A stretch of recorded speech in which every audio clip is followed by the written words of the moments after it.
What does science have to say about the egoism-altruism debate? In experimental psychology, one of the most prominent figures is Daniel Batson.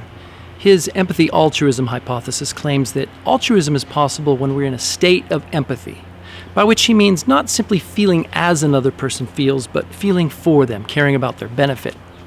And he sets forward many experiments to try and show this is possible. Another prominent psychologist, Robert Cialdini, challenges this and argues that every action is self-interested. He claims that when we help others in need, it's basically to relieve distress, guilt, or sadness, what we called the argument from guilt in a previous video.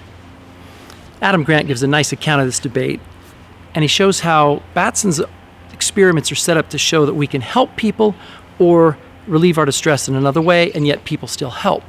In one experiment, there was a woman receiving electric shocks that were painful, nothing like the notorious Milgram experiment. But observers could either stay and watch her suffer or they could leave. And unsurprisingly, 75% of the people left. But when they primed participants in another situation for empathy, 86% of them stayed and many of them took her place. So Batson concludes that relieving our distress isn't the only reason we help others in need.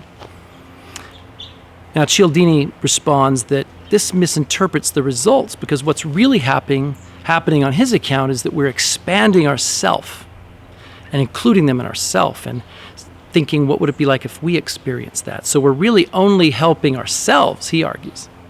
Now Batson and his team respond, well, that is altruism. What more do you want than caring about them as much as we do ourselves? Isn't that what altruism is? So as Adam Grant points out, this is a bit of an impasse, and the experiments are not necessarily definitive. We have to define what exactly is going on, and philosophical clarification is helpful here.